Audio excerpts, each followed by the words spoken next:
शादी से एक दिन पहले लड़की अपने प्रेमी के साथ घर छोड़कर भाग जाती है। जहां शादी की तैयारियां चल रही थी, वहीं शादी से एक दिन पहले लड़की अपने प्रेमी के साथ भाग जाती है और फिर वो दोनों प्रेमी और प्रेमिका एक ऐसे कमरे की तलाश में थे जहां वो रात गुजार सके। दोस्तों, वो जब कमरे की तलाश में थे, अपने एक गेस्ट हाउस की तलाश में थे, किसी होटल की तलाश में थे, तब जाकर उनको एक व्यक्ति मिलता है और वो उस पर विश्वास करके उसके साथ वो चले जाते हैं। वो व्यक्ति उनको एक जगह दिखाता है और कहता है कि आज रात तुम यहीं विश्राम करो, यहीं पर रात गुजारो। और फिर जब रात होती है तो फिर वही व्यक्ति उनकी हत्या कर देता है, उस लड़के की, उस प्रेमी की हत्या कर देता है और फिर प्रेमिका की भी हत्या कर देता है और हत्या करने से पहले वो प्रेमिका के साथ रेप करता है। दोस्तों, जब गांव वालों को यह सूचना मिलती है तो सब की आंखों में आंसू आ जाते हैं।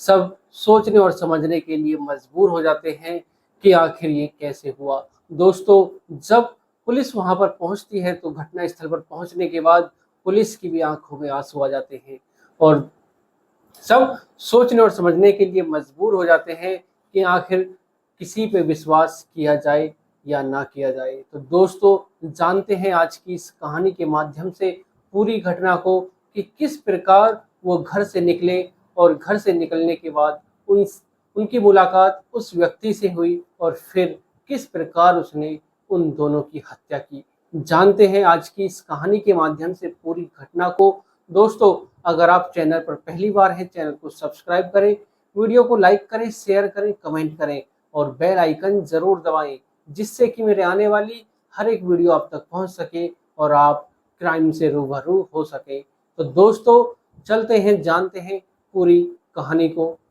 नमस्कार दोस्तों, मैं अनुज आज आपके लिए जो ये कहानी लेकर आया हूँ, ये घटना लेकर आया हूँ, ये है गुजरात के खेड़ा जिले की।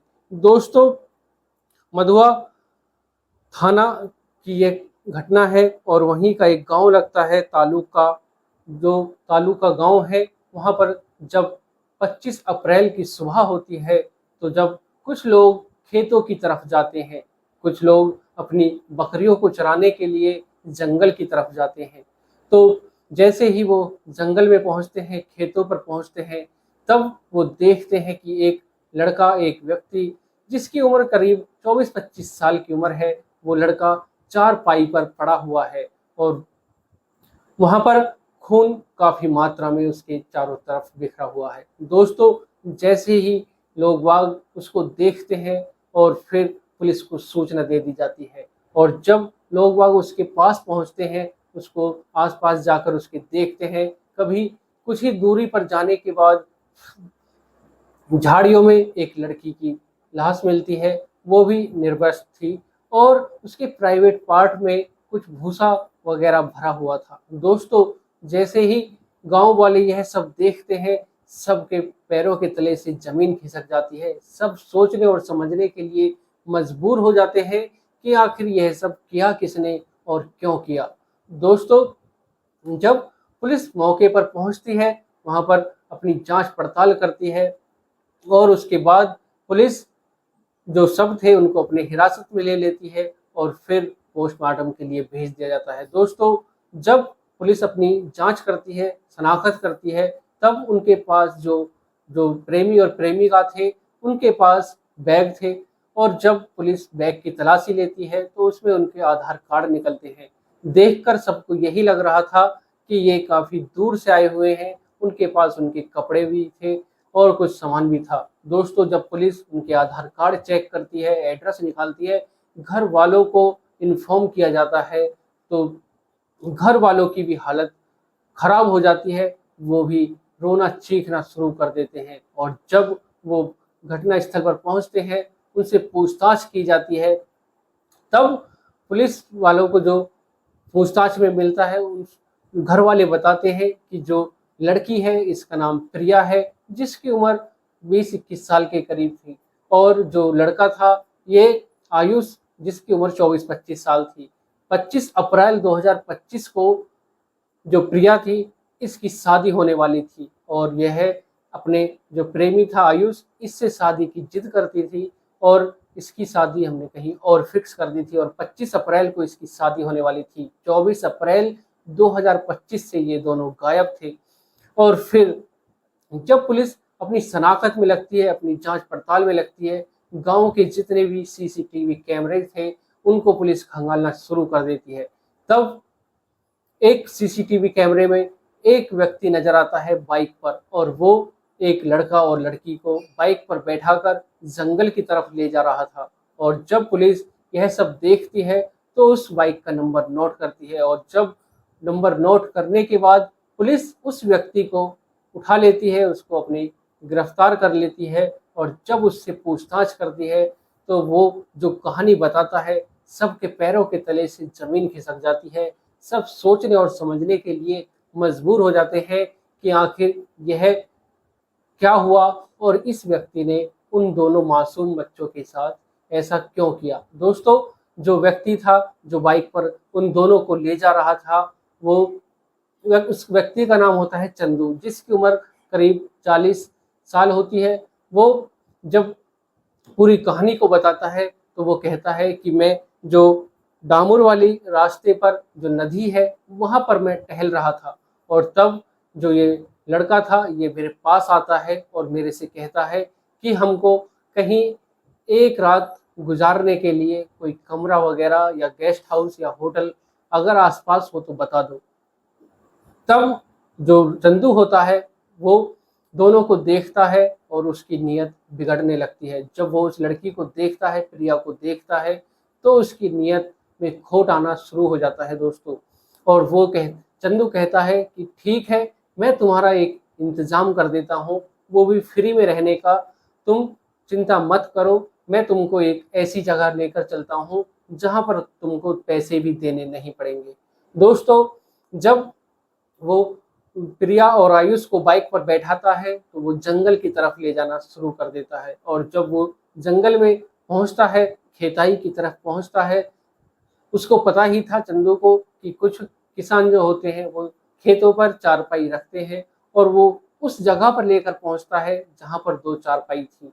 और फिर जब चंदू देखता है कि वहां पर कुछ लोग जंगल में हैं, अपने खेतों पर हैं, तब चंदू कहता है कि तुम थोड़ा इंतजार करो, जब ये लोग अपने घर चले जाएंगे तब तुम आराम से यहीं पर रात गुजार लेना और तुमको कुछ देना भी नहीं पड़ेगा।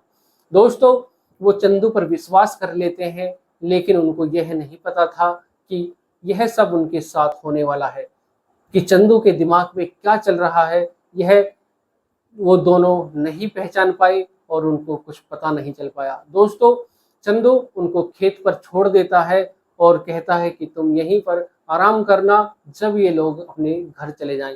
दोस्तों, चंदू अपने 6-7 दोस्तों के पास जाता है और उनके पास पहुंचकर कहता है कि एक लड़का और एक लड़की, जो लड़की है बहुत ही खूबसूरत है, तुम मेरे साथ चलो, हम उस लड़की का गैंग रेप करते हैं।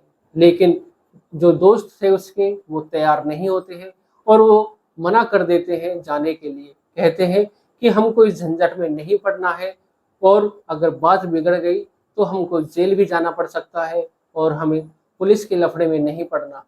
दोस्तों, जो चंदू के दोस्त होते हैं वो साफ इनकार कर देते हैं, लेकिन चंदू के जो दिमाग में चल रहा था वो कहता है कि ठीक है, तुम मत चलो, मैं अपना काम अकेले ही कर लूंगा। दोस्तों, जब रात हो जाती है, चंदू खेत पर पहुंचता है अपनी बाइक के साथ, और जब बाइक को वो रास्ते में ही खड़ी कर देता है और फिर वो धीरे धीरे पैदल चलकर जहां पर वो दोनों सो रहे थे वहीं पर एक डंडा उठाता है और उस लड़के के सर पर वार करता है।